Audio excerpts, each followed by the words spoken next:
The UFC is in Newark, New Jersey this weekend for UFC 328 in one of the best cards I have seen the UFC put on this entire year. It may be one of the best cards for the last 2 years. Boys, I'm going to go through every single fight on this card and give you my breakdowns and betting predictions for every single fight on the card. Welcome to the official UFC 328 edition of the lucrative MMA betting show. And this week, headlining in the main event, we have Khamzat Chimaev taking on Sean Strickland. Khamzat only fights once every year, but boy oh boy is it an occasion when he fights. These two have bad blood past history, training partners they used to be, so I can't wait to get into that one, boys. Next up, the flyweight championship title fight, Joshua Van versus Tatsuro Taira. A fight that was supposed to be going down just a few weeks ago, rescheduled to this weekend, and it is the youngest combined title fight in UFC history, but we're not done there. Sean Brady is on the card versus Joaquin Buckley in what is an absolutely old school type matchup with a pure grappler versus a pure striker. We have some heavyweight action. Alexander Volkov taking on Waldo Cortes-Acosta. We have Joel Alvarez taking on Yaroslav Amosov. What? One of the best fights of the year. And I don't even know if that's going to end up on the main card. We have Baisangur, Susurkaev, someone who has massive hype around him taking on Djorden Santos. I mean, boys, this card is a special one, and I'm going to give you all of the analysis that you need to make bank on it this weekend. So let's not waste any more time. Run the damn intro. I see you on the other side.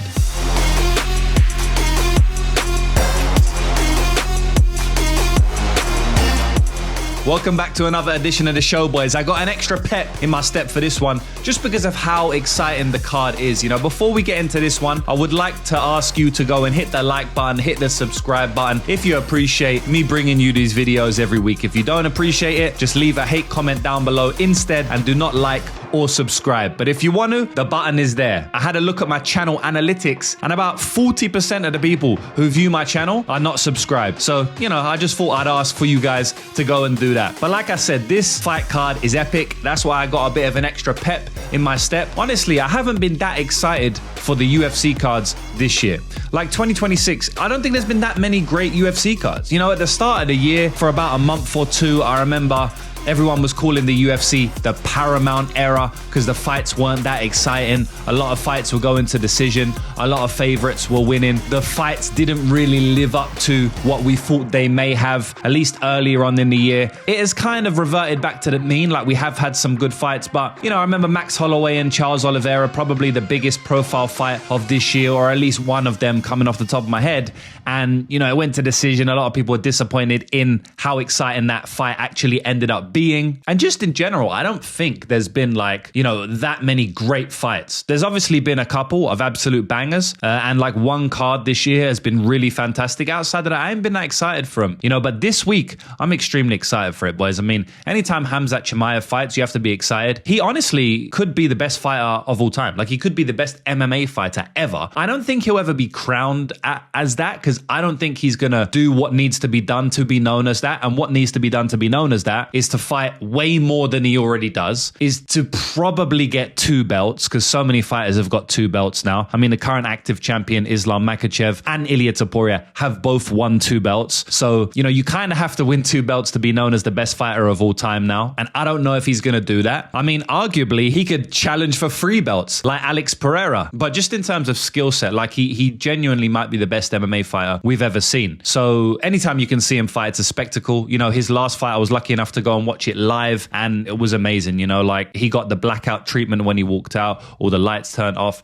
It was just a spectacular spectacle, even though it did go to decision. So yeah, very excited for that fight. Very excited to talk to you about that fight. Like I said, many other banging fights on the card as well. Tatsuro Taira versus Joshua Van is fantastic. And to make it even more exciting, we're going to try and win a F ton of money on this one. You know, boys, like, when you're watching a fight, it's fantastic, right? Like, when you're watching a great fight, I should say, it's fantastic. You're enjoying it. But if you're winning money on that great fight, it is even more fantastic. And I'm not going to lie, boys, 2026 has been a tough year for your boy. I'm in the biggest downtrend that I've ever had. But you know what comes after downtrends? Uptrends. And that is exactly what I'm looking forward to. Sports betting is an up and down game. We was on top of the world a couple of months ago. Now we're at the bottom of the world. But you know we will be back on the top shortly. So without further ado, boys, let's start with the main event of the evening with the aforementioned Khamzat Chimaev defending his middleweight title against Sean Strickland. Khamzat Chimaev coming into this fight with a perfect record, 15 wins,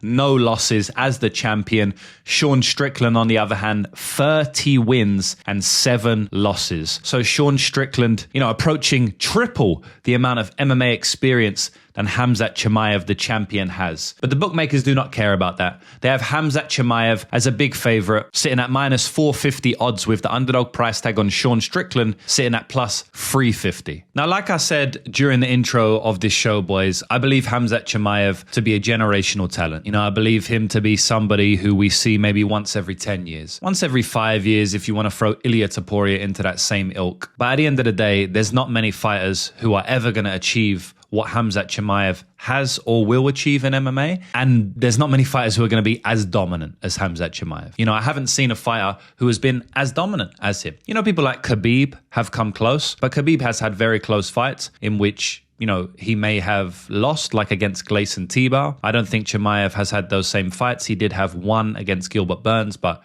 he wasn't close to losing the fight. He won it clearly, 29-28, although it was a war. Outside of that, he's been completely dominant. That was also extremely early on in his career, and I think he's learned a lot from that fight. I think if they was to fight again, not now since Gilbert Burns is washed, but if they was to repeat that fight like a year after they have it, I think Khamzat would finish him in round 1. He was young, hungry, wanted to knock people out after a couple of viral knockouts like the Gerald Meerschaert one. And he just went in there and completely brawled with him and basically didn't grapple at all, which is not his style. And I say all that to say this.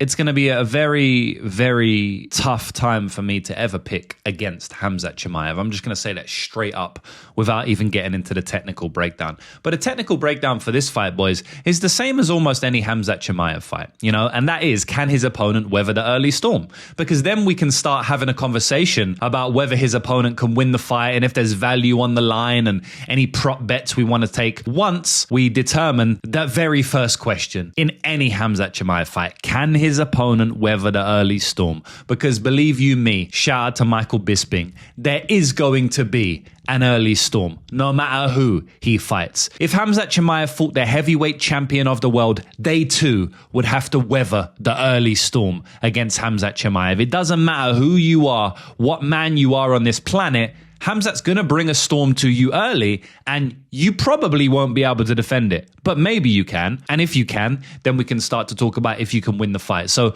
the question is pretty easy for me, boys. The answer is a little bit harder, but the question is easy. Can Sean Strickland weather that early storm, that first 5 to 10 minute barrage that Khamzat Chimaev throws on all of his opponents, that hurricane, that tornado where he walks forward into range, shoots seemingly before the fight has even started from the other side of the octagon sometimes, and then he puts you through an absolute ringer on the ground, takes you down, mauls you, grounds you, breaks your base, put his hooks in, makes it very uncomfortable to you, face cranks, neck cranks, rear naked choke attempts, slams on the ground, full mount, back mount, mat returns. I mean, it's an absolute whirlwind, and it's very hard for any fighter to weather. Dricus du Plessis was able to weather it, but he still wasn't able to win the fight because Khamzat was at such a higher level in the wrestling and the grappling that he could just do what he did in round 1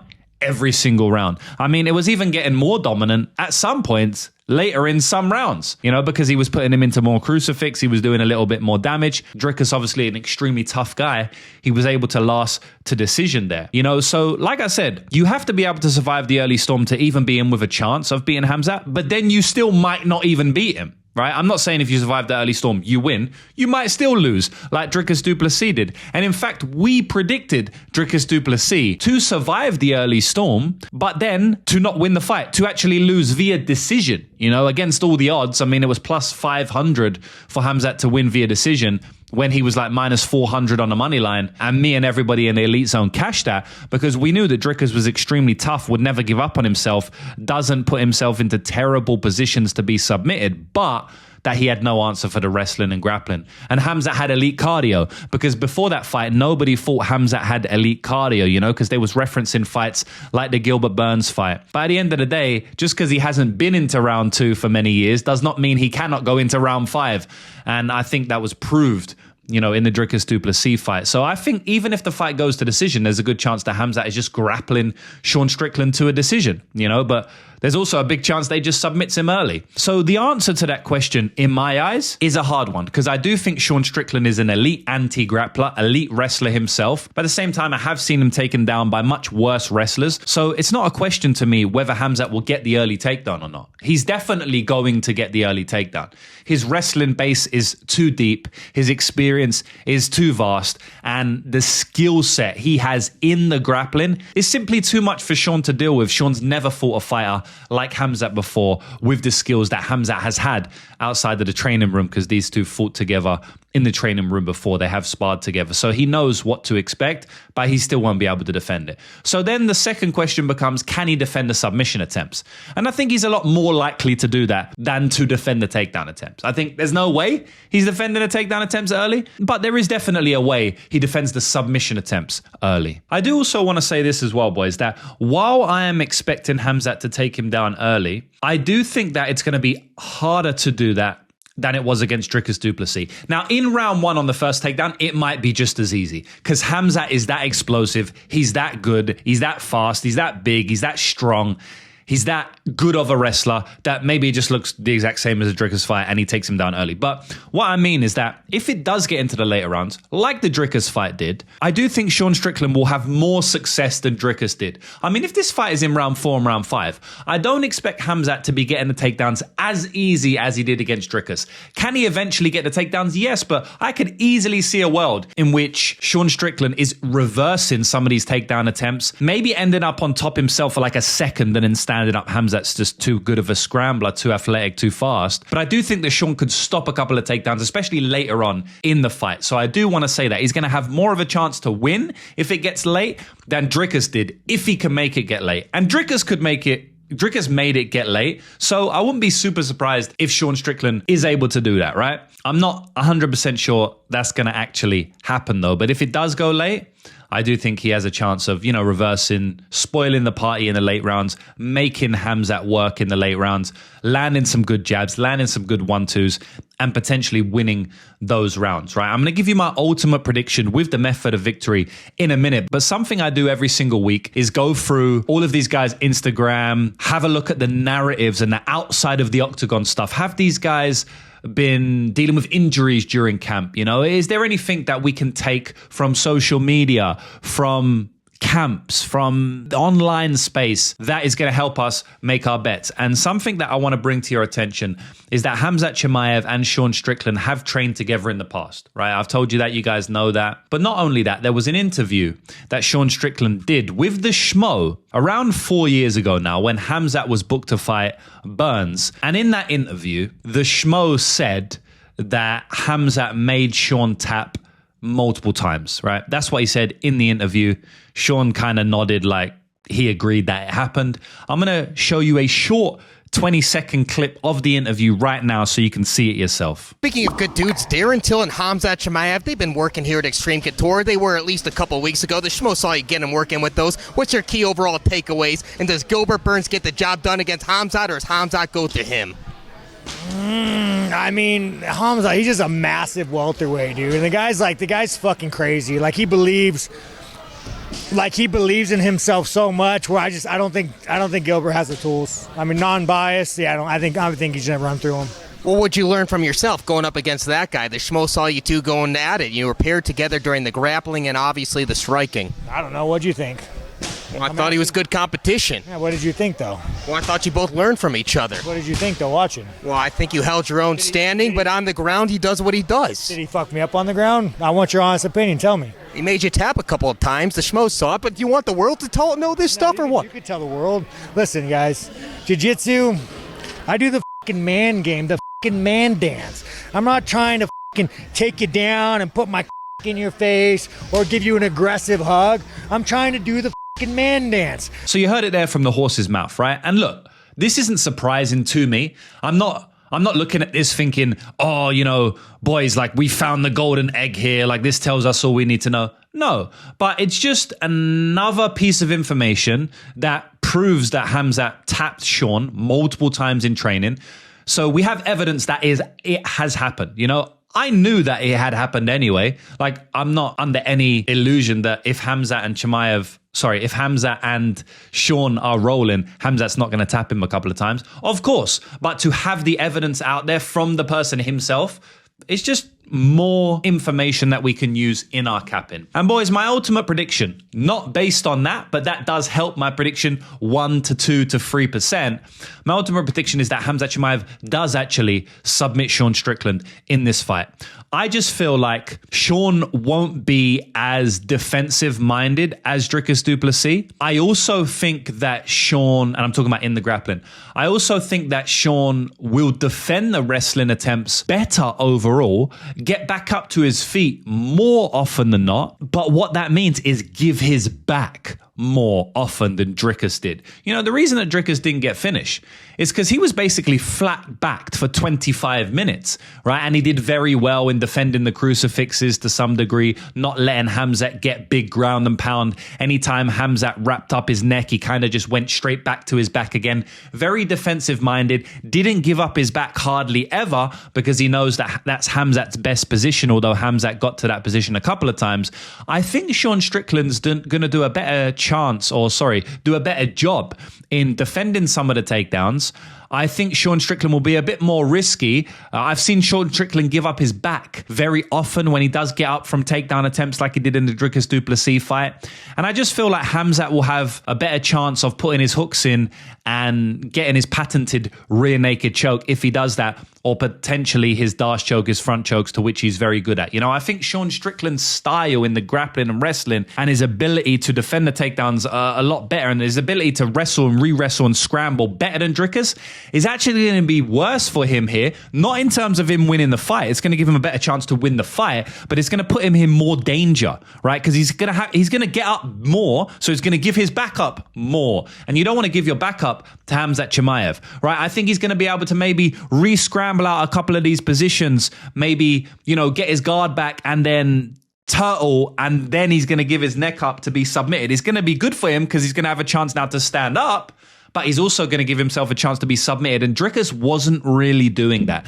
You know, he was basically just dominated from bottom position the entire fight. You know, so Khamzat didn't have major opportunities to submit him, and he just couldn't do it with ground and pound. Shout out to Dricus, very tough guy. I don't think that's the dynamic between these two. And seeing that Khamzat has tapped him out multiple times in training before, he's going to know that he might be weak in certain positions. I mean, if you've ever done wrestling, jiu-jitsu, grappling before, you know that if you've trained with someone multiple times and you've tapped them out, oftentimes you might tap them out with the same submission. You know, if you're on like a similar level, you might tap them out with a specific submission, but you can't get them with anything else. You know, maybe you can't get them with a Kimura or a head and arm, but anytime you get on their back, you know you're going to rear naked choke them. You're just higher level at them at that move, right? So I think Khamzat will know where Sean is lacking in the grappling because they've trained before. And I think he's just going to press for that position. And ultimately, I do see him getting the submission. Look, Sean Strickland is one of the hardest matchups for Khamzat in this division. I truly believe that. We just saw what happened when Sean fought a out-and-out grappler, submission, threat, cardio wrestler in Fluffy Hernandez last time out. He butchered him, bullied him, and beat him up. You know, I just feel like we're not going to see the same thing here. But I do want to give credence to Sean saying that his style is kind of made to defeat some of these grapplers, because oftentimes he's front foot, a lot of volume with the jabs and the 1-2s and the teeps, which are hard for wrestlers to deal with when, you know, you're pressuring them. It's much harder for them to shoot on you. And he doesn't really overextend himself with anything to a wrestler. You know, if you're throwing big kicks to the body or big overhands, a wrestler can see that coming, duck underneath, take you down. Sean doesn't really overextend there. Sean has elite cardio, which is obviously good because a lot of times wrestlers have elite cardio. And Sean has really good wrestling himself. So, like, he has the perfect game to beat some of these wrestlers. I just don't think he has the perfect game to beat Khamzat, because I don't think anyone has the perfect game to beat Khamzat, because I think Khamzat is one of the greatest fighters we've ever seen on the planet. You know, so all respect to Sean Strickland. I think he can make it a war on his best day. But another thing before I end this breakdown is that how do we know it's going to be Sean's best day? I mean, Sean has off performances all the time. You know, in a couple of the Dricus du Plessis fights, namely the second fight, he just didn't throw enough, even though he knew that he needed to throw more in that fight, because the reason he didn't win the first fight was for not throwing enough. And then the second fight, he just threw even less and lost the fight even more cleanly. You know, there's been a couple of other fights where his lack of volume kind of caused him to lose the fight, you know? So I feel like we could see Sean show up and not even perform his best here, you know? So I've never really seen Khamzat perform poorly. You know, he's always gone in there and give it his all and perform good. In my opinion, the Kamaru fight and the Gilbert fight were still good performances, especially the Kamaru fight. You know, he gets a lot of hate for that, and that's why we was able to get him at minus 200 or minus 250 against Robert Whittaker, and submission round 1 at plus 800, and also to beat Dricus via decision at plus 500. You know, the reason we was able to get that is because everyone looked at the Kamaru performance and said, oh yeah, terrible performance, but in my opinion, very good performance. I mean, Kamaru's on the precipice of a title shot. He wants to fight for the welterweight title in due time, so I mean, Kamaru's a great fighter, you know, one of the best fighters we've seen as well. So I don't think that was a bad performance. And I just think Khamzat is a once-in-a-lifetime talent. I don't feel the same about Sean Strickland. So while he has the skill set to make it a war and maybe even beat Khamzat on his best day, I just feel like on Khamzat's best day, he's going to dominate Sean. So I actually got Khamzat winning this fight via submission. I'm going to say round 2. I'm going to give Sean a bit of respect and say he doesn't get bullied and finished in round 1. But Khamzat's best round is always round 1, so I wouldn't be surprised. But I will say, you know, round 1, round 2, maybe round 3, Khamzat eventually finds a submission. He has Sean Strickland in bad positions for too long, and Sean can no longer survive. So, look, I wouldn't be super surprised at another decision. I would kind of be surprised at a Sean Strickland win, to be honest. I'm going with Khamzat here, and I'm going with Khamzat via submission. Next fight on the card, we have Joshua Van taking on Tatsuro Taira for the UFC Flyweight Championship, second title fight on this card, co-main event. Joshua Van coming into this fight, 16 wins, 2 losses. Tatsuro Taira, elite record, 18 wins with only 1 loss. Currently, they have Tatsuro Taira,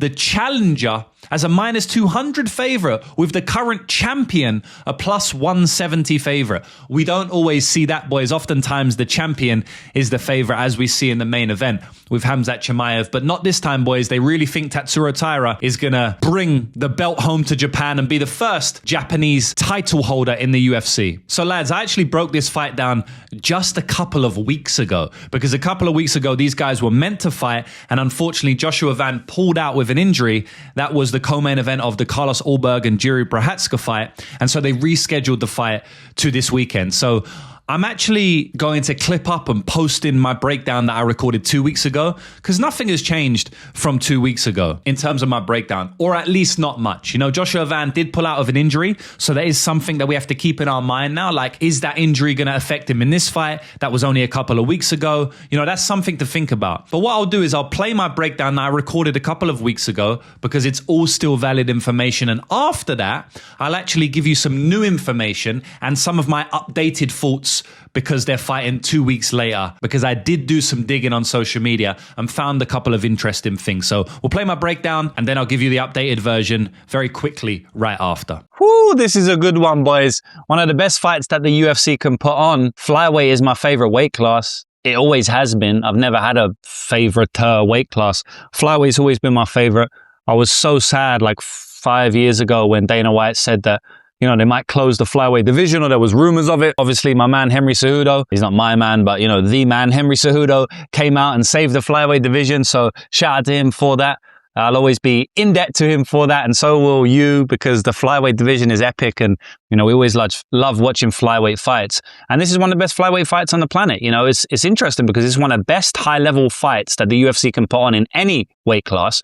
And they also happen to be 2 of the youngest fighters that fight in the UFC, and it's the youngest ever title fight. And what I mean by that is the combined age of both fighters are the youngest that has ever competed for a title. So, you know, very interesting. And that's what we're going to see in the next 5 to 10 years, boys. We're going to see these super high-level fighters that are like 24, 25 years old becoming champion. Because MMA, these guys are starting MMA at 5 years old now. You know, these guys are starting MMA at 3 years old now, and it's super hot, boys. So I'm going to put sun cream on as I break this fight down. Now, I should really be charging you for this, but, you know, it is what it is. It's your lucky day. Pause. But yeah, boys, I love this fight. I love this fight. I feel like either fighter can win on his day. I'm sorry I can't give you like a concrete pick, just like I didn't in that Jiri Prochazka and Carlos Ulberg breakdown. And the reason is because both fighters are just so good and both fighters are each other's kryptonites, right? So take the main event, for example. Jiri's kryptonite is someone who can maintain distance, so Jiri's pressure doesn't get to them. Someone who is a clinical striker and can find shots in the pocket, because when Jiri crashes distance, if you can catch him in the pocket, you can knock him out, like Alex Pereira has done multiple times. And that's exactly what Carlos Ulberg does.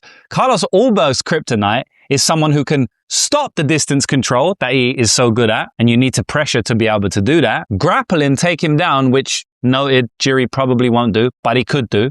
And just has crazy pressure and cardio to break him, just like Kennedy did. And that's exactly what Jiri can do. On the other hand, Joshua Van, in the co-main event, Joshua Van's kryptonite is grappling, and Taira's kryptonite is takedown defense and striking. And both of these guys do exactly that. So, you know, when you get these type of fights, boys, it's very hard to like give a super clinical breakdown on who's going to win, because either fighter can win on their day, because both fighters are going up against their weakness. In this fight, I do actually side with Tatsuro Taira. Maybe not as much as the odds say. I don't actually know. I'm going to have to think about it. But the reason I side with Tatsuro Taira is because I kind of feel like the gap on the ground is bigger than the gap on the feet. Or because it's flyweight, the gap on the ground, even if it's not bigger than the gap on the feet, has more of a chance to show itself in the fight. Now, it might sound a little bit technical, but let me tell you exactly what I mean by that. So these guys are flyweight, right? So yes, I know Joshua Van hits hard. At the end of the day, it's flyweight. You ain't really going to get one punch knockouts too often in flyweight. So I feel like if the fight was on the feet for 2-3 rounds, Joshua hard anyway. Tatsuro's tough as well, you know? Never been finished. So I feel like Tatsuro could survive even if he's getting beat up on the feet. Look, he could also get finished, but I feel like he's more likely to survive than if the fight gets on the ground. Because I feel like Joshua Van, although he's good on the ground, he's a good scrambler, he's definitely improved and got a lot better. I mean, we can see his improvements massive from fight to fight. I also do think that you can't tough out a submission, and it doesn't matter if you're flyweight or heavyweight or middleweight, submissions are submissions, whereas knockouts are different in each weight class. Like if Joshua Van was a heavyweight, he's going to get way more knockouts, right? But if Tatsuro Taira was a heavyweight, he's not going to get way more submissions. It's very similar. Yeah, now, yes, the scrambling ability at flyweight is better and stuff like that, but Tatsuro Taira also has better scrambling ability. So what I'm trying to say, boys, is that submissions at flyweight, or the skill set of getting submissions at flyweight, in my opinion, is a stronger skill set than getting knockouts, because the knockouts don't come as often because these guys are so small and they just don't have that one punch power that the middleweights, the light heavyweights, the welterweights have. And yes, it is harder to grapple at this weight class, so there is some, something that balances out there. But Tatsuro Taira, I just feel like if he gets on top of Joshua Van, he might badly expose him, man. And yes, Joshua Van could expose Tatsuro Taira, but I feel like even if Tatsuro Taira is down 3 rounds, he could still get the back and submit him. Whereas I feel like if Joshua Van is down 3 rounds, I don't really think he's going to get like a knockout in round 4, round 5. He's got great cardio and he can, but I honestly feel like if he's down 3 rounds and he's getting grappled 3 rounds, he's probably just going to get finished within those 3 rounds. You know, that's how I genuinely see the fight, boys. So for that reason, I favor Tatsuro Taira. I just think his skill set is better suited to the division that they're fighting at. You know, if these guys, this is so crazy. If these guys were fighting at light heavyweight, I'd favor Joshua Van easily. Because, all he needs is one punch to knock out Taira. But I just don't really think he needs one punch to knock out Taira in this weight class. I feel like he needs 50. Or even 100. I feel like he needs to rip body shots for a whole round or 2. I feel like he needs to land massive 1-2s, massive uppercuts. Like, he needs an extended beatdown. It could turn into that, but Taira needs one moment, and maybe that's a better way of explaining it. Taira, in my opinion, at this weight class needs one moment to end the fight, and Joshua Van needs multiple moments consistently for 5 rounds. So that's why I favor Tatsuro Taira. But is it a lock? No. I spoke passionately, but I just spoke passionately about the fact that Taira probably needs one moment, whereas Joshua Van probably needs multiple moments. That's what I'm passionate about. I'm not actually passionate about Taira winning the fight. Something else I want to mention, boys. And look, boys, I could speak about the stylistic nature of the matchup, and I do, but I always like to give you guys what I think is important in the matchup and what I think maybe you won't hear elsewhere. Because let's face it, there's a million people who do breakdowns on YouTube. There's a million people who do breakdowns on Twitter, and another million that do breakdowns on Instagram, and most people are going to say similar stuff. So I always try to give you stuff that maybe you won't hear elsewhere, even if it's not like the most important thing in a fight. And something that I do want to mention that you might not hear elsewhere. I mean, I know I put my breakdowns out before most people, so a lot of people end up copying what I say. So I'm sure you will hear this elsewhere because of that. But something that most people probably wouldn't mention is that this is Joshua Van's 5th fight in 13 months. Now, part of the reason I bet on Peter Yan to beat Merab Dvalishvili at odds of plus 400, in the latter end of 2025, was precisely that. Merab Dvalishvili had like 5 fights in 13 months, so it was very similar.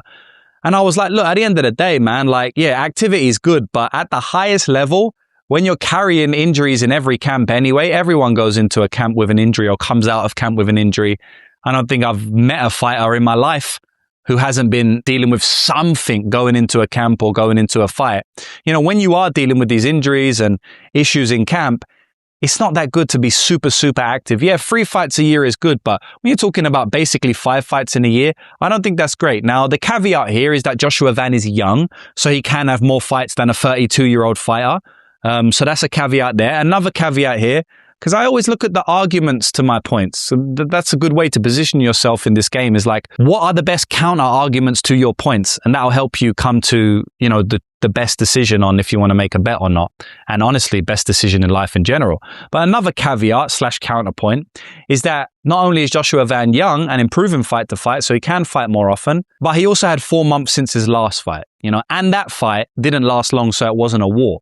But at the end of the day, boys, 5 fights in 13 months at this level, a war versus Royval not too long before his last fight. I don't think these things are beneficial. At this point, it starts to become a negative, in my opinion. Whereas Tatsuro Taira, he's had a lot of time off in between fights. He learned a lot going 5 rounds, which Joshua Van has not done in the UFC, against Royval. So I do think he has some benefit there. And the way Joshua Van won the belt, I don't think he learned anything there. I mean, it was a random stoppage because Pantoja broke his arm, broke his elbow or whatever it was. So I don't think he's gained so much experience from that. Whereas I do feel like Taira gained so much experience from his 5-round loss to Royval. And one of Taira's interviews I was watching, he actually specifically speaks about the Royval fight and says he thinks that's going to be the difference in that fight. Royval and Taira going 5 rounds, the lessons that Taira learned in that fight is going to win him this fight. He also gives Joshua Van a lot of respect. He said he's the best fighter he's ever fought, etc., etc. So this is just a fantastic fight, boys. But those are the reasons that I'm picking Tatsuro Taira in this fight. I feel like Joshua Van, if he gets in his groove, he can absolutely dominate and make Taira look amateur, because if he starts to stuff takedowns and punish the body, I think he could, piece him up on the feet and Taira's not going to look good. But I also have to say, Joshua Van, I think he's a bit chinny. It sounds crazy because he's champion. And I mean, when do we have a chinny champion? It almost never happens in MMA because they just don't reach the championship level because they're chinny. But guess what? At flyweight, like I was saying, being chinny doesn't matter as much. You can be a bit chinny at flyweight and still make it to the top of the division because you're fighting in flyweight, you don't really take that much powerful punches. So boys, last point on this. Considering Joshua Van could have some potential chin issues, Tatsuro Taira, not a great striker, but he's got a very good right hand and he's got a very good setup for that right hand. And I would not be surprised to see Tatsuro Taira rock Joshua Van, jump on his back, choke him out, and that's all she wrote after being 2 rounds down or something like that. So yeah, I just feel like the danger factor for Taira is so much more than a danger factor for Josh Van, which is interesting because Joshua Van's a very dangerous fighter himself, but I think Tatsuro Taira, I just think he's more dangerous, man. And I think in this specific matchup,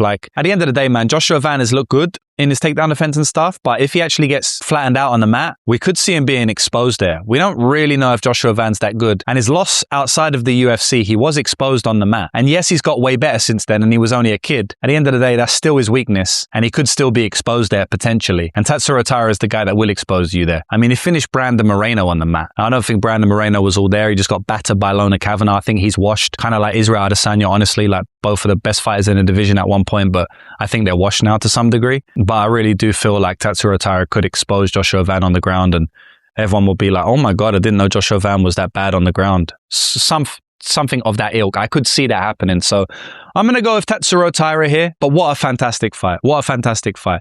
It's interesting, boys, before I go on to the next fight, it's interesting in one of Joshua Van's interviews, he said he wanted to fight Manel Cape and he was meant to fight Manel Cape for this fight. It wasn't meant to be Taira, but Manel Cape couldn't fight him for some reason, something like that. So I just thought that was interesting. But yeah, one of the best fights that the UFC can put on, the youngest fight for a title that we've ever seen. And I personally am picking Tatsuro Taira to win this fight.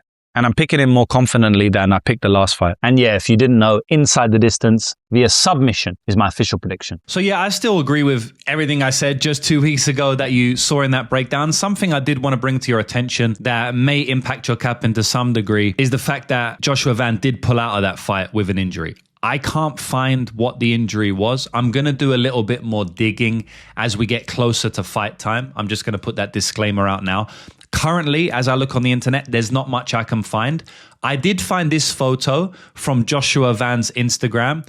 And as we can see in this photo, he does have a bandage round his arm. So I don't know, maybe he had staph infection or that may be related to the injury to some degree. But at the end of the day, boys, we're just completely guessing at this point, you know? So I'm recording this a long way out from the fights. As you know, I record extremely early. I mean, this upcoming weekend, we have Prates versus JDM. They're not even fighting for another 4 days. So that's how early I'm recording this because I want to get the video out early for you guys. So maybe there's something that surfaces on the internet over the next week or so that's going to let me know what Joshua Van's injury was. But at the moment, I can't find it. But I just wanted to give you guys a little bit more information before we move on. But yeah, just to be clear, my official prediction is yet again Tatsuro Taira to win via submission. Next up, we have Alexander Volkov taking on Waldo Cortes-Acosta in a heavyweight banger. Alexander Volkov coming into this fight with a record of 39 wins, 11 losses. Waldo Cortes-Acosta, 17 wins, just 2 losses. Currently, they have Alexander Volkov a minus 170 favorite with the underdog price tag on Waldo Cortes-Acosta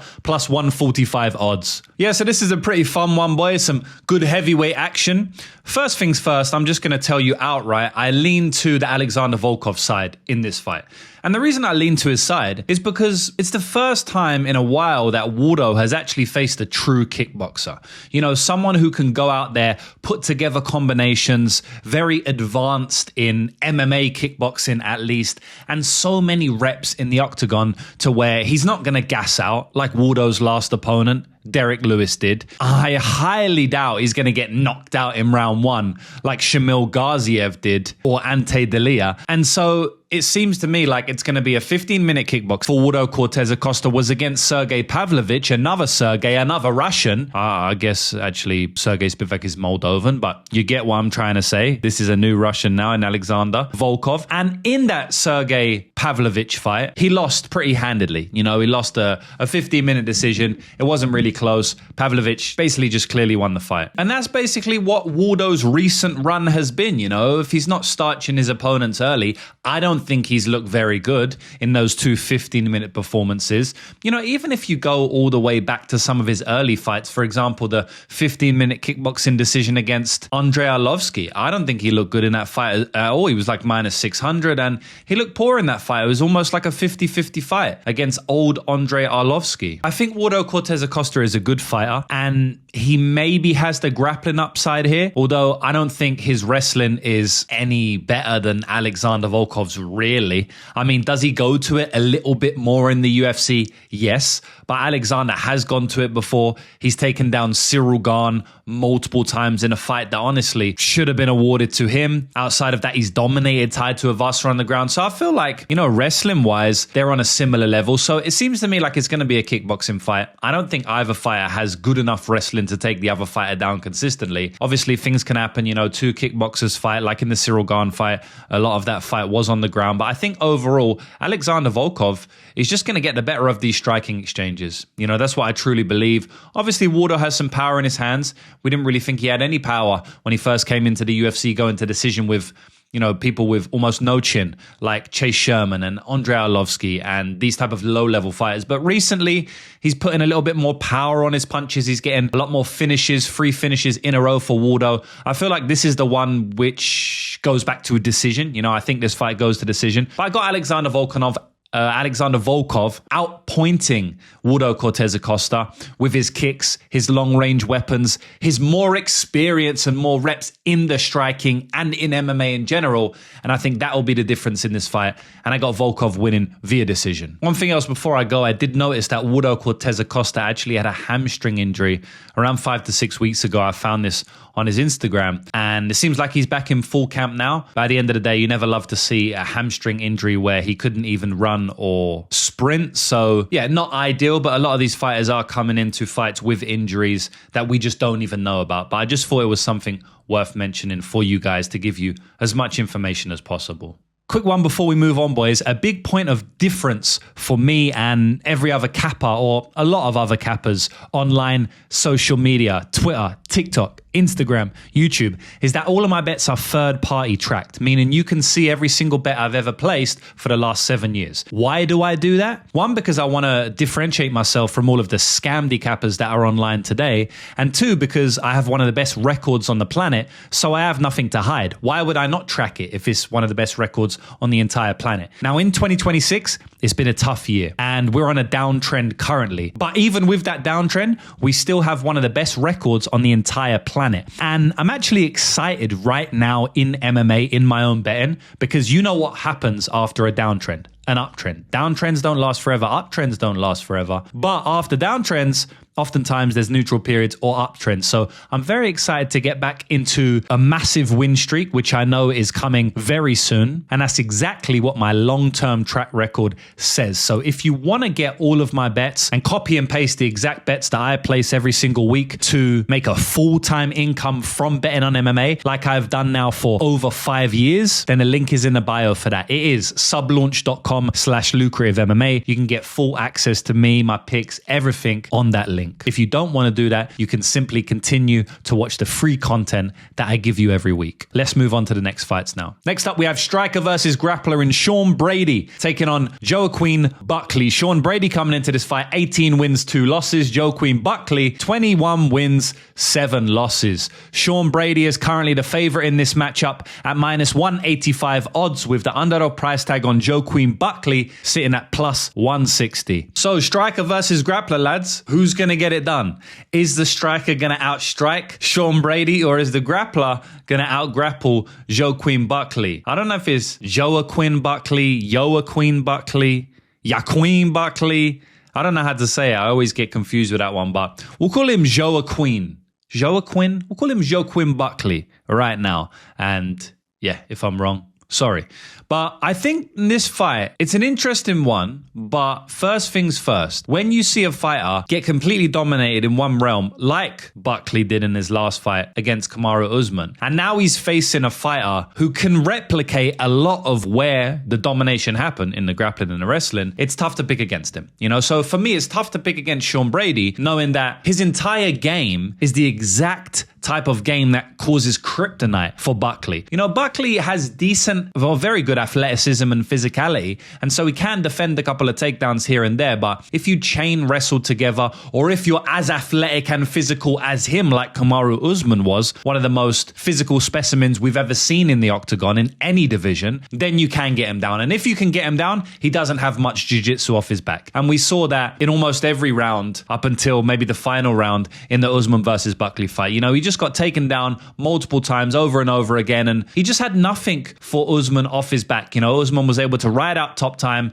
and it was an easy fight for Usman. Me and everybody in the Elite Zone cashed on Usman there, plus 200 odds in a fight where he looked minus 1,000, you know, so one of the best bets of the year to me, and I kind of feel like Brady can replicate that game plan here. I have to say, I don't think Sean Brady is on the level of Kamaru Usman at all. I don't think he's as physical. I don't think he's as an imposing figure in the octagon. You know, presence, dominance, power, physicality, pressure, these type of things play a big role in MMA, and a lot of people don't really speak about them. But you know, the presence you have in the cage, the way you can make the cage feel small, obviously a part of that is good footwork as well, but it's also how calm you are in there and how locked in you are, how strong you are as well. Like as soon as you grab onto someone, they feel your strength. They're like, damn, this guy has presence. I don't want him to grab me again. I don't think Sean Brady is on the level of Kamaru Usman, so I don't see see it being as dominant, although it could be even more dominant at some point, aka, Sean Brady is probably more likely to finish Buckley than Usman is, because I believe that Sean Brady has better jiu-jitsu. But as an overall MMA grappler,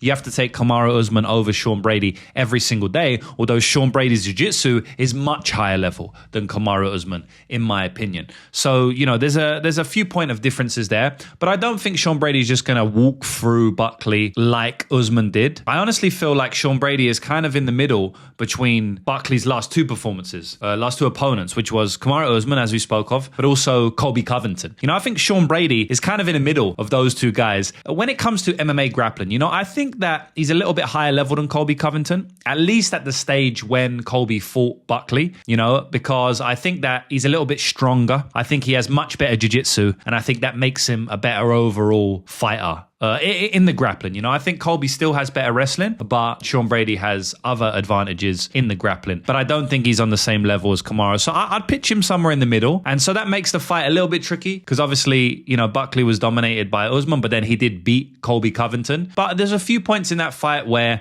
Colby got on top and it looked like it may be going downhill for Buckley. And I actually bet on Buckley in that fight. And at some points in that fight, I was worried. Now, I was ended up getting stopped by a doctor's stoppage, because he cut his eye. And I do think that he can do the damage here on the feet. I mean, striking wise, there's only one winner here. It's Buckley all day. I don't think he's going to pressure. I don't think he's going to try and engage too much in close quarters with Brady, at least early. I think he's going to be skirting on the outside like he usually does, blitz in and out like he usually does. Another factor to this fight is how both fighters respond from their last fights, because both fighters got embarrassed to some degree in their last fight. I mean, Joaquin Buckley was minus 300 favorite or something like that. And, he got dominated completely by Usman and made to look like somewhat of a baby in the octagon. He got big brothered and he just looked like he didn't belong in there. And then Sean Brady, on the other hand, I mean, if Sean Brady won his last fight, he's fighting for a title legitimately in his next fight. But he didn't. He got knocked out in round one. And it was actually the first time in his entire career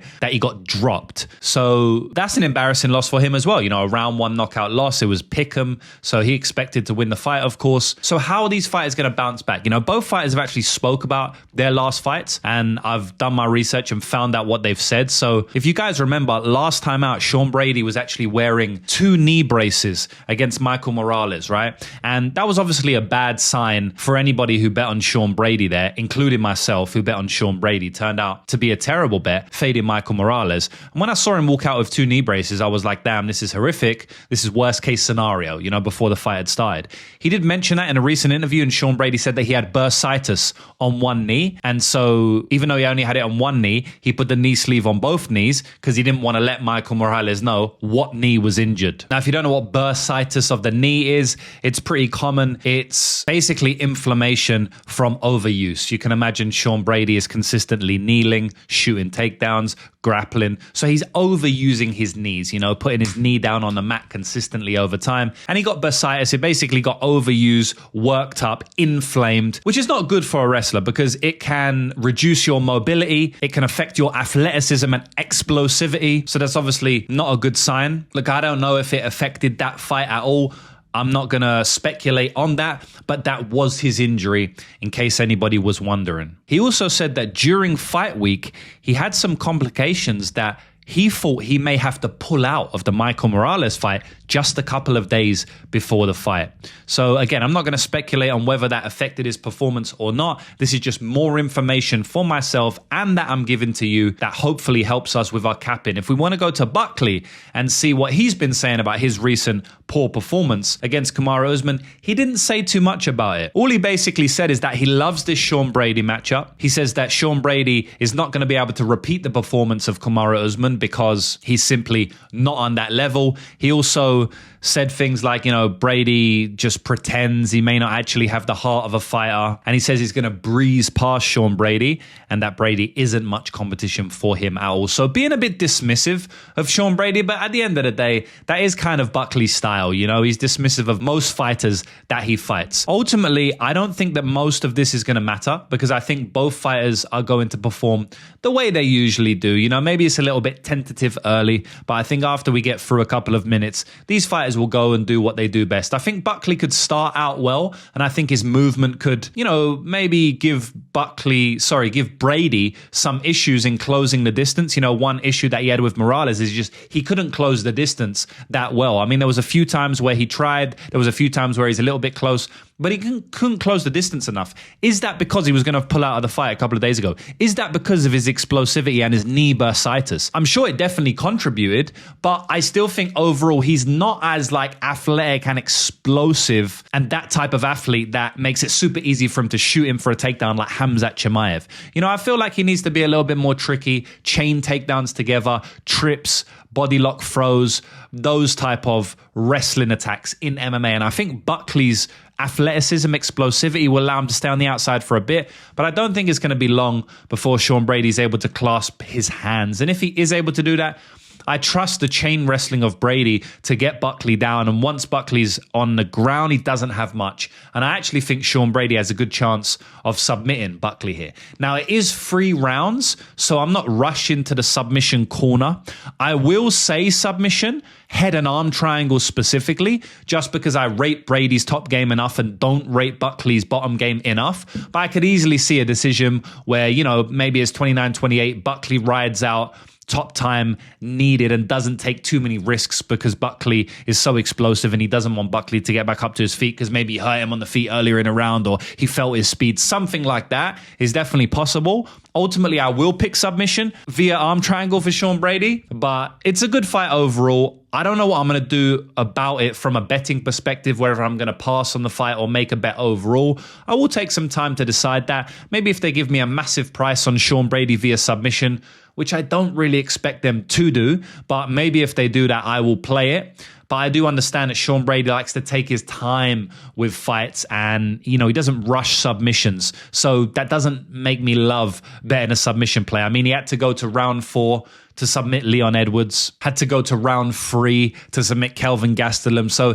he's the type that wears you down over time. So I wouldn't be surprised if it goes to decision. But yeah, for my official prediction, it'll be Sean Brady via submission, head and arm choke. Next up, it's King Green versus Jeremy Stephens. Bobby Green, King Green, coming into this fight, extensive MMA record. I think the most extensive on the entire fight card with 34 wins, 17 losses, 1 draw. Jeremy Stephens, absolute veteran himself, 29 wins and 22 losses. So Jeremy Stephens, 51 professional fights. Bobby Green, 52 professional fights. I mean, 52 fights versus 51 fights. Boys, that's over 100 combined fights. Is this the fightingest? The fightingest fight ever? They say the winningest fight ever when 2 fighters have the most combined wins. Is this the fightiest fight ever? Because these fighters have the most combined fights. I mean, has there ever been a fight with more than 100 combined fights? I mean, maybe when Alexei Olenek was around, but God, that's definitely got to compete, especially at lightweight. But yeah, they have Bobby Green as a big favorite in this one, boys. Minus 300 odds with the underdog price tag on Jeremy Stephens sitting at plus 250. So we got a battle of the 39-year-olds in this one, boys. Not necessarily a fight I thought I would be calling in 2026, but props to both guys. 39 years old in a lightweight division.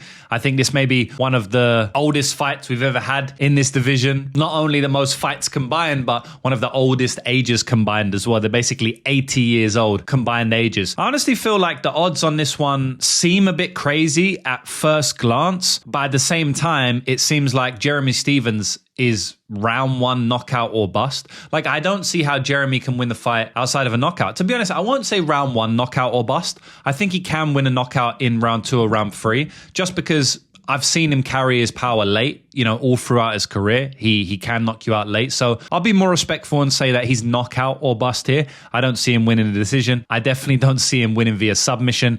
I don't see him winning via top time or volume at all. I mean, Bobby Green's going to box the face off Jeremy Stephens for as long as he's conscious, and it's up to Jeremy Stephens to render him unconscious to win the fight or not. So it's a pretty simple and easy breakdown for me, guys. Jeremy Stephens needs a knockout or he's going to get beat up. Jeremy Stephens Stephens is 1-8 in his last 9 fights in professional MMA. He does have a couple of bare knuckle FC wins in there, but the fact of the matter is in MMA, in his last 9 fights, he has 1 win, you know? So there's no way I can pick Jeremy Stephens in this one, but I feel like the KO is potentially live, and if they give me an insane number on the KO, then I might put a quarter of a unit or a half of a unit on it, something like that. But overall, I'm definitely taking Bobby Green to get the win. Decision is my prediction because Bobby Green, you know, usually wins via decision. I Mason Jones fight. If Mason Jones isn't finishing Jeremy Stephens, I don't really think Bobby Green will. In terms of the outside of the octagon stuff here and things we don't see straight on tape,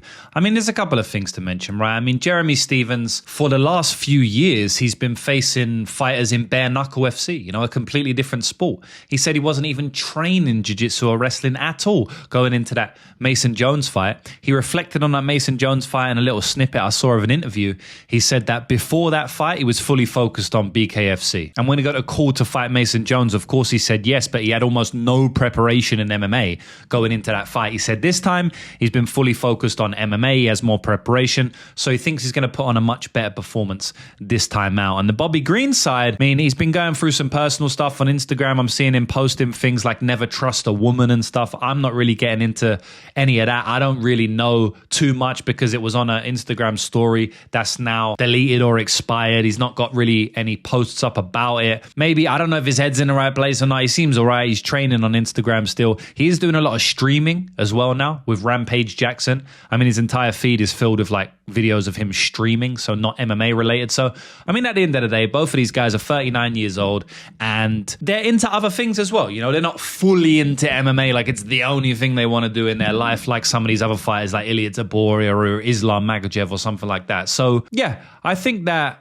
it's going to be a good fight. I think it's going to be a high-paced, fun war to some degree because Bobby Green fights are usually quite fun. But overall, I have to pick Bobby Green to win this fight, and I have to pick him to win via decision. Next up, we have Ateba Gautier taking on Ozzy Diaz. Ateba Gautier coming into this fight, 10 wins, 1 loss. Ozzy Diaz, similar record, 10 wins, only 3 losses. Yeah, so they got the boy Ateba Gautier returning, and I'm actually happy that Ateba Gautier was able to go to decision last time out because, you know, it gave us a real view on where his current pitfalls are, where he lacks in his game, his offensive striking, his defensive striking. And we saw a 15-minute performance from him that's going to help him improve, but also shows me as a sports bettor exactly when to bet on him, when to fade him, what prop bets to add, etc., etc. Because before that, the guy was just, you know, blasting everybody out of there early, looking like an elite killer. And I still feel like he has elite power and elite setups for a lot of his striking moves, but he's also extremely limited in a lot of his offensive striking as well. And we saw that in the Pullaev fight. But that's no knock on him. I mean, he's only 24 years old. The improvements he's going to make at Manchester top team are going to be absolutely massive, you know, and I think he's going to be a real player in a division as his career moves forward. On the other hand, we have Ozzy Diaz, somebody who has been known to get hurt early and cracked early, but also he's a bit of a dog. You know, he has some heart, he can push through, and if he does push through, he has very good cardio and he can pour the pressure on as we go late into the fight, as we've seen in his fight against Djorden Santos. And to be honest, he's made an entire career out of it. But we've seen him get finished now multiple times early in fights, and I just feel like it's going to happen again. I mean, we had that Ateba Gautier fight that went to decision. Now I think we get back to the Ateba Gautier round 1 KOs and some more hype is built around him. I will say that if he gets out of round 1, I don't expect it to be as... how can I say? I expect Ozzy Diaz to really push the pace on Gautier and probably run into something big, but maybe give himself a lot more chance to win than Pullaev did. You know, Pullaev was fighting on the outside a lot because that's his style and I understand it, but Ozzy Diaz is not going to do that. He's going to force the issue. Maybe try body lock takedowns, grind you up against the fence. It's probably what you need to do to beat Gautier at the end of the day. Like, Pullaev is a decent striker, you know, he's not that athletic, but he's a good striker, quite smart with it. And his lack of athleticism and physicality just lost him that fight. We know that Ateba Gautier is almost a nothing on the ground. You know, he's very, very poor off of his back. He has almost nothing. He's definitely not a purple belt, you know, no way, right? He's a blue belt at best. And if Ozzy Diaz is able to weather the early storm, get on top in round 2 and round 3, he may be able to make something happen here. But even if he weathers the early storm, he's going to still have to pressure, right, to bring his own storm on late. And as he pressures, I feel like the striking setups from Ateba Gautier, especially with his left high kick and some of his uppercuts and his knees, are so high level that they're just going to land on someone like Ozzy Diaz. You know, so I favor Ateba Gautier to win in round 1, obviously. I also favor him to win in round 2 and round 3, honestly, because we've seen that he carries his power late. When he fought Andrei Pulaev, you know, he can hurt you in any round. And I just feel like definitely in round 2, round 3 could be a bit sticky, but I feel like even in round 2, you know, Ozzy Diaz could be looking good, you know, throwing some volume. He weathered the early storm. He'd been knocked down, and then he just walks onto a massive shot after looking a little bit good. That's how I kind of see the fight playing out if it goes late. I personally don't even think it's going to go late. I got Ateba Gautier to win this fight via knockout in round 1. Next up, we have Joel Alvarez taking on Yaroslav Amosov in what happens to be potentially the best fight on the entire fight card outside of the main and co-main. I mean, this fight is absolutely fantastic, boys. Like, super exciting. Joel Alvarez coming into this fight, 23 wins, only 3 losses. Yaroslav Amosov, 29 wins and only 1 loss.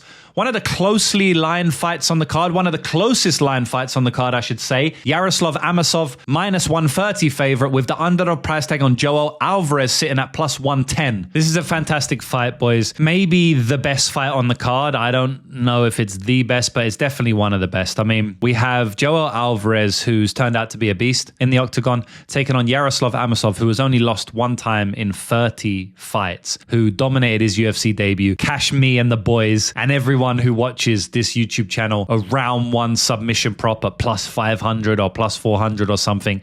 That was a moment in time. What a great card that was. That was the card we almost cashed a 1-2-3 parlay. That was a fantastic one. And he's a great fighter, Yaroslav Amosov. You know, I've been watching him for many years now. When he was Bellator champion, and I did see him get beat up by Jason Jackson. I felt like he underperformed in that fight. I felt like in that fight, he was compromised going in or something like that. I don't think that's the usual Yaroslav Amosov. And in this fight, I think he's going to need to be not compromised. I think he's going to need to be at his best, because Joel Alvarez is an absolute phenom. You know, one thing we have to say is that Alvarez has shown a propensity to be taken down throughout his entire career. You know, no matter who he has fought, he has shown that he is easy to be taken down. And one of the reasons is because he just plays submission off his back, you know, so he doesn't mind getting taken down because he actually likes to be on his back because he can throw up his submissions there. Maybe his guillotine, maybe his triangle choke, maybe a sweep, you know. He is very, very good at playing off of his back, playing jiu-jitsu.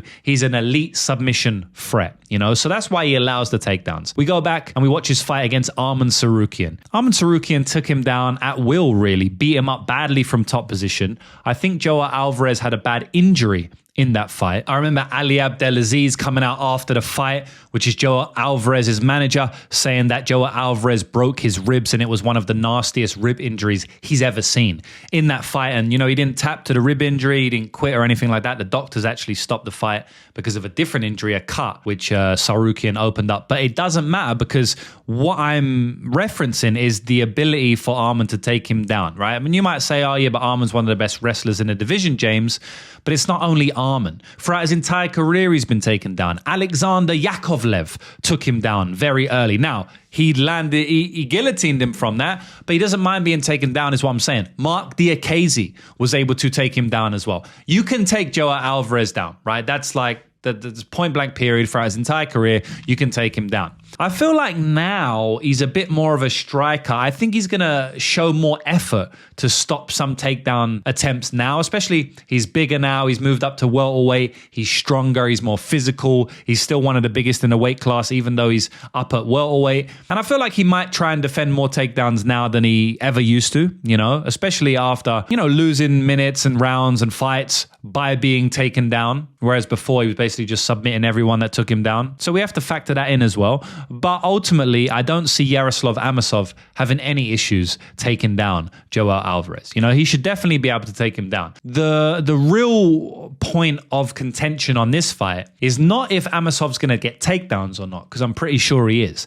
It's just, is Joel Alvarez going to be able to threaten from his back enough to create stand-ups and scrambles to where they're back on the feet? Because if they're on the feet, Joel Alvarez is the one with the big advantage. I tend to think Amosov's going to be able to land ground and pound and control Joel from top position just because he's such a good grappler in and of himself as well.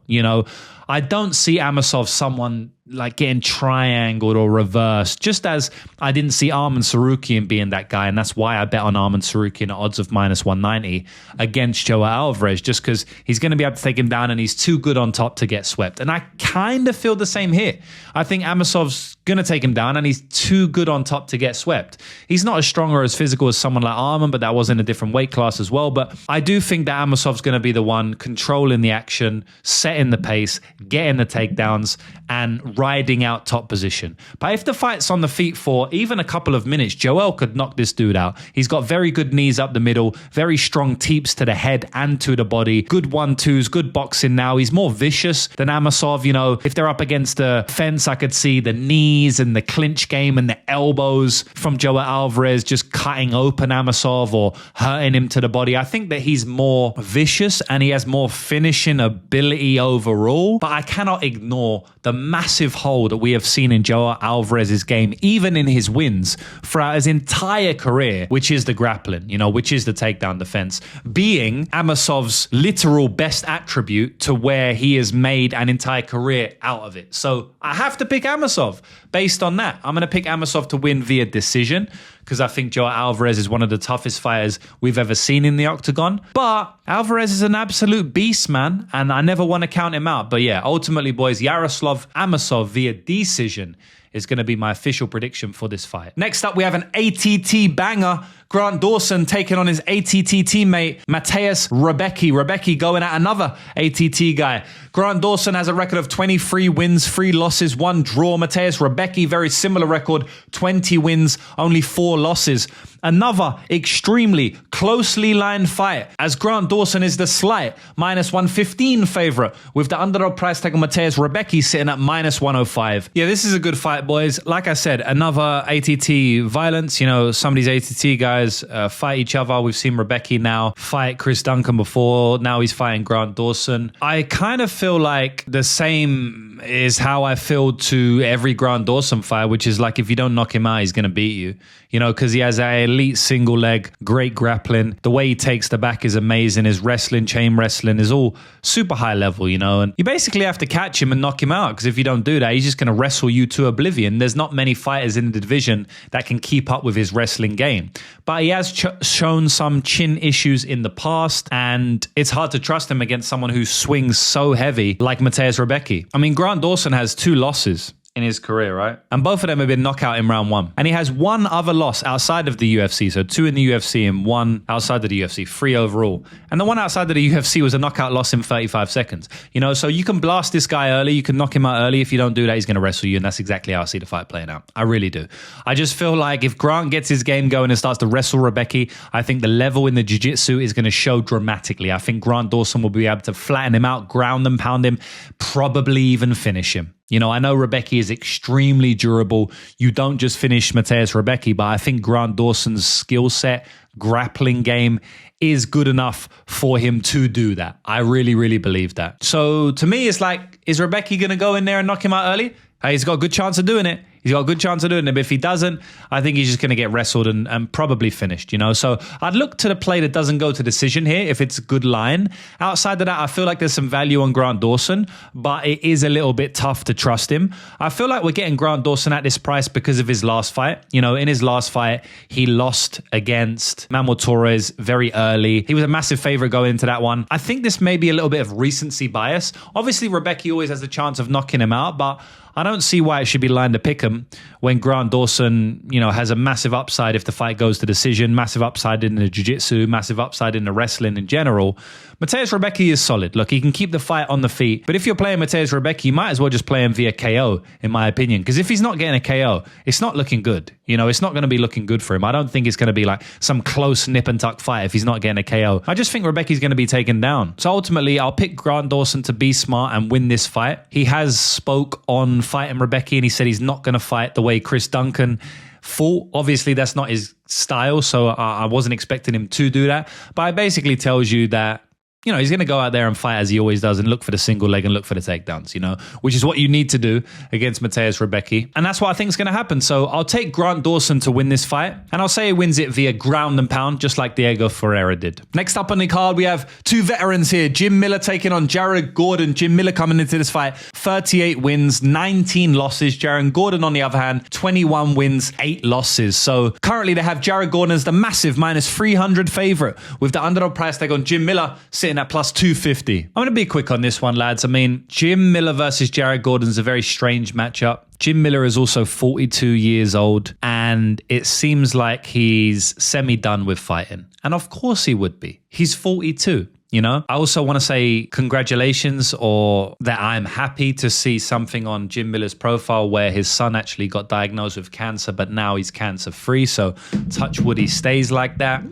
Jim Miller is a solid family man. He has a farm, or he's on the farm a lot, as we see on his Instagram profile. So, you know, he's a family man. He's on the farm. He's not fully into fighting anymore. And I wouldn't expect any different at 42 years old. So just based on that, mostly I'm picking Jared Gordon. I mean, Jared Gordon's the younger man here, not by much, but 5 years, you know, and 5 years at 37 to 42 is a massive difference. Jim still looks good for his age, in my opinion. No, he looked decent against Chase Hooper, didn't get finished.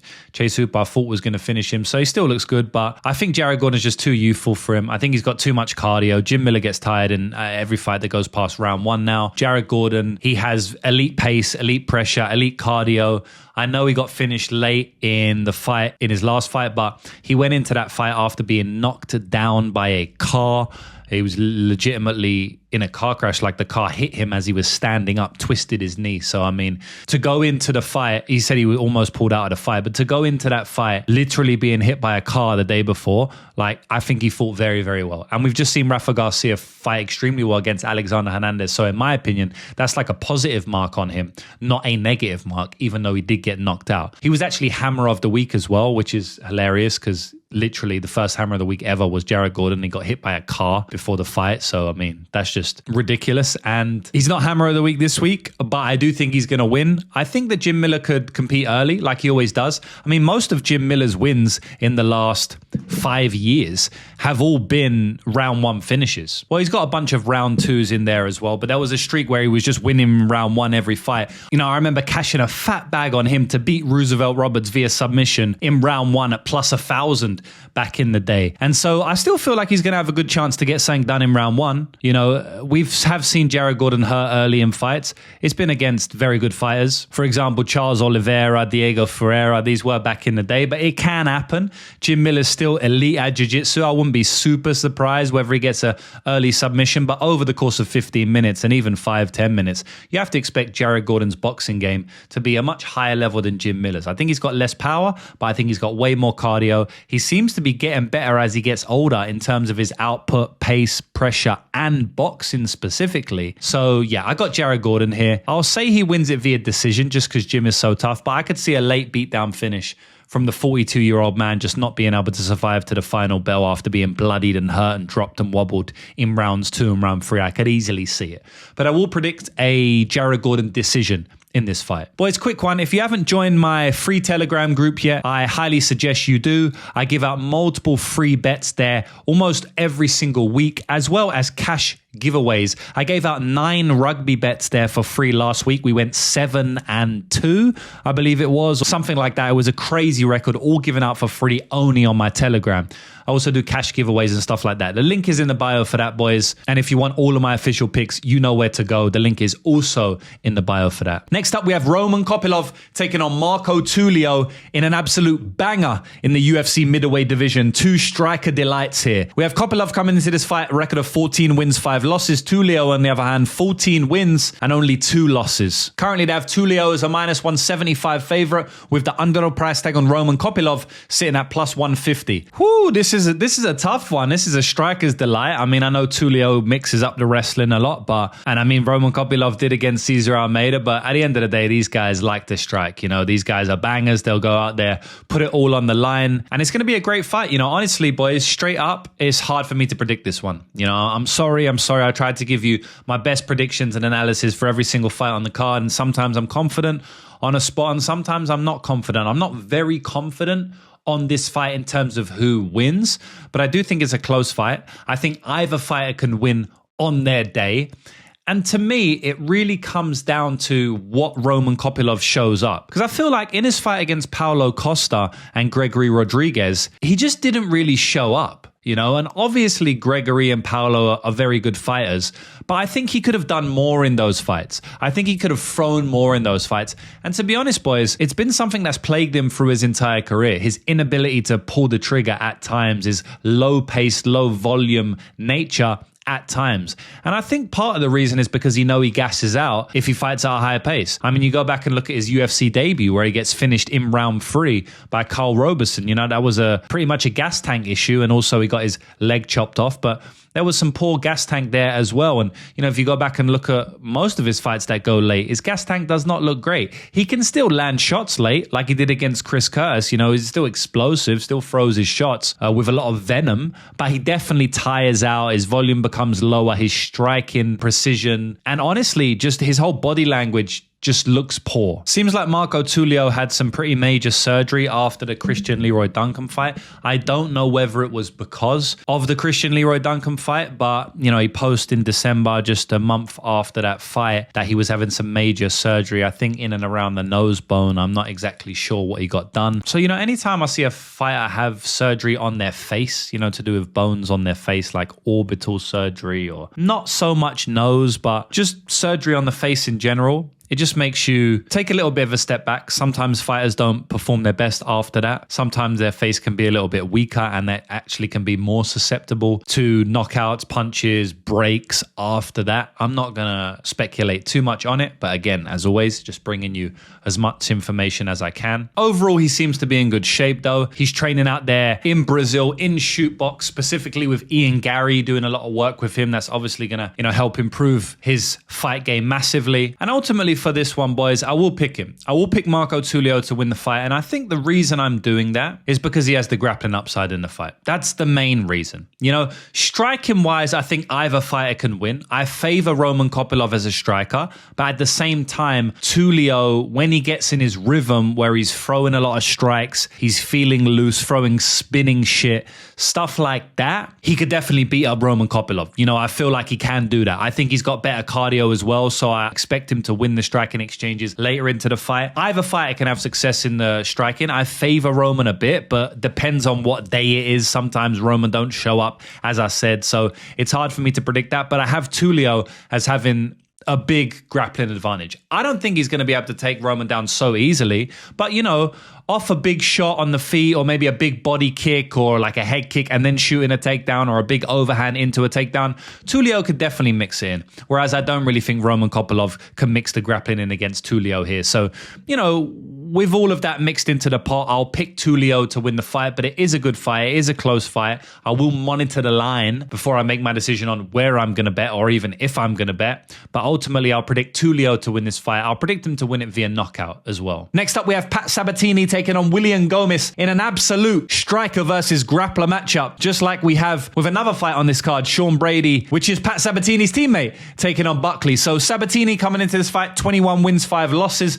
William Gomis, on the other hand, 15 wins, only 3 losses. This is a striker versus grappler matchup if I've ever seen one, boys. Do you think that William Gomis is going to be able to get his striking game going, stay on the outside, or is Pat Sabatini going to be able to get his grappling game going? Straight off, first of all, I tend to think Pat Sabatini is going to get his grappling game going. You know, Pat Sabatini kind of reminds me of Grant Dawson, who is also on this card, just in the fact that you can blast him early. He can be finished early. But if you don't do that, he's going to wrestle you into oblivion. And we look back into his UFC run, and he's only got 2 losses in the UFC. He's got multiple wins, only 2 losses. Both of those losses have come via knockout in round 1. So that's really the way you beat Pat Sabatini. Again, he has a bit of a chin issue. And I mean, even the way in his last fight, he was getting busted up by Chepe Mariscal in a fight where he got hit about 3 times, but somehow his face was a mess, lumped up, swollen, cut open, busted up badly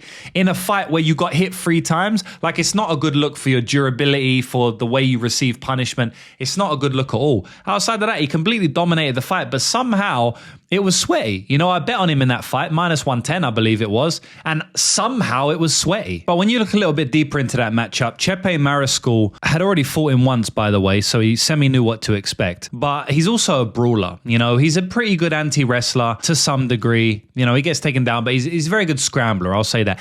And he makes chaotic action in the octagon. You know, he's a brawler with decently heavy fists, right? And that's kind of kryptonite to some degree to Pat Sabatini, because if you can make Sabatini scramble, you can land on his chin. You know, if you're a brawler, right, you just swing in the pocket like Chepe does. And Pat Sabatini doesn't have a great chin, so you could knock him out, right? The other loss that he has in the UFC, the other losses, or the only losses that he has in the UFC, against Diego Lopez, who again, elite scrambler, can defend takedowns and has bricks in his fist and is a brawler.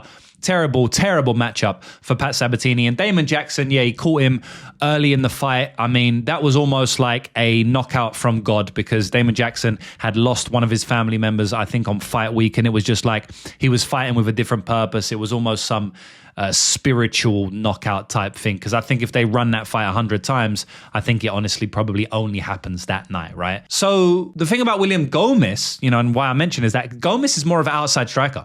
Gomis is someone who likes to stay on the outside and throw some leg kicks, throw some teeps, keep you away with his side kick. And yes, he will sit down on his punches at times when you close distance on him, but I don't think Pat Sabatini is going to be there in boxing range. I don't think Pat Sabatini is going to close distance like that to where they are really going to brawl, you know? Gomis, by trade, is going to stay on the outside and try and use his footwork to stay away.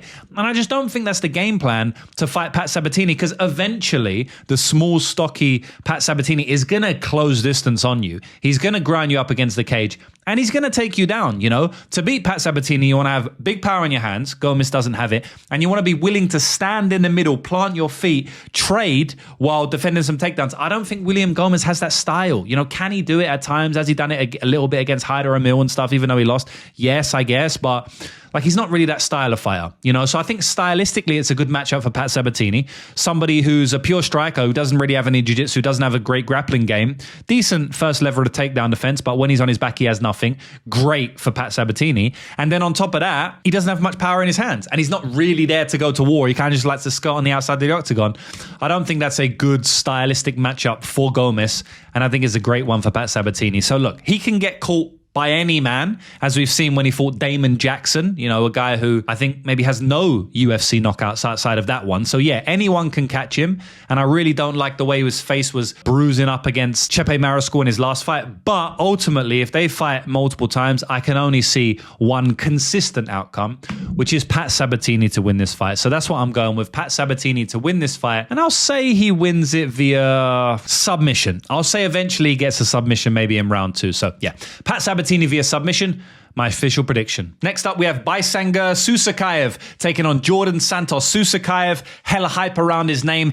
11 wins, no losses. Djorden Santos, on the other hand, 11 wins with only 2 losses. So here we are. We're in for another Baisangur masterpiece. I mean, this guy is extremely interesting because I feel like skill for skill, he's got all the skills, but he makes some dumb mistakes in that octagon, man. And I guess part of that is due to his cockiness, his confidence, his arrogance, depending on what way you want to look at it, and also his age and lack of fight experience. You know, he's only 25 years old. Almost every single fight he's fought, he's won inside the distance, except for one decision that he has. So, you know, he's used to just running through guys. He's used to being the top dog.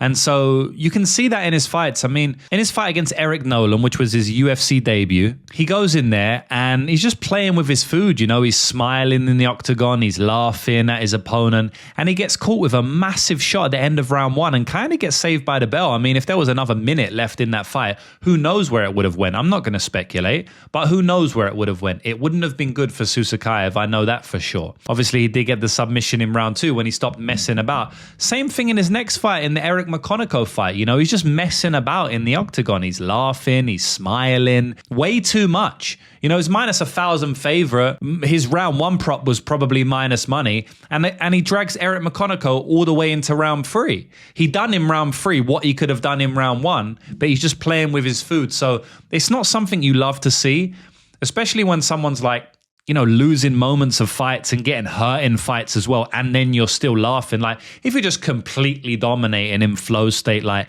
Max Holloway against Calvin Kattar, and you're laughing and stuff, fair enough. But Susurkaev is having like close rounds, close moments, and he's laughing in there. So I feel like he needs to mature in the octagon a little bit. I think he is maturing. I'll say this, I think he will mature. I don't think he's going to just continue being stupid in the octagon and making poor decisions. I think we'll start to see him mature, probably from this fight, honestly.